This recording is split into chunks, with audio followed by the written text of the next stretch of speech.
Hi everyone. Good morning, good afternoon, good evening based on your time zones. Welcome to ZV Tech Zone.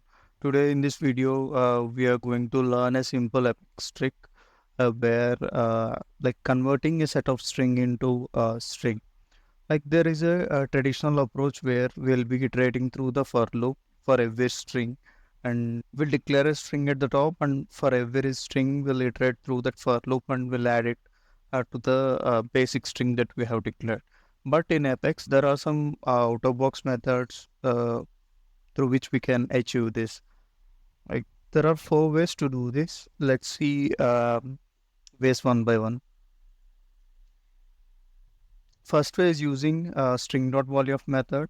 Second way is using json.serialize. String.join method we can use. String.escape single quotes method. Let's get into action. Let me execute anonymous.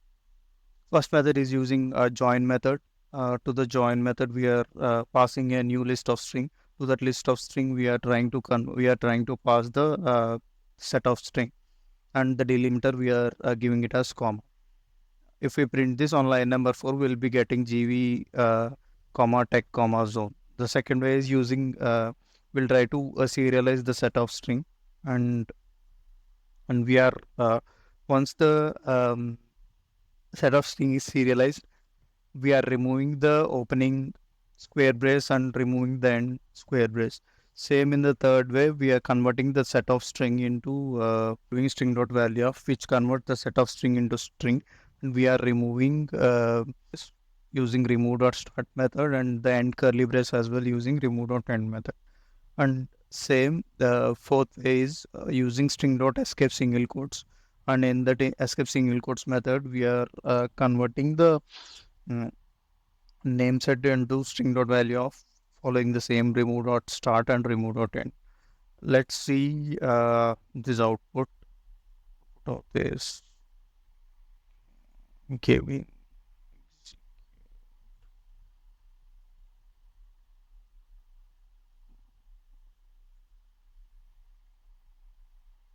see in number 4 we have got ZV Tech Zone. Line number 7 we are serializing it, that's why we are getting double quotes. Third way, line number 10 ZV Tech Zone. Line number 13 same ZV Tech Zone. Like instead of iterating through the for loop, this is the easiest way, and this is recommended way as well, instead of iterating through the all the set of strings. Like the content, please do like, share, and subscribe. Thank you.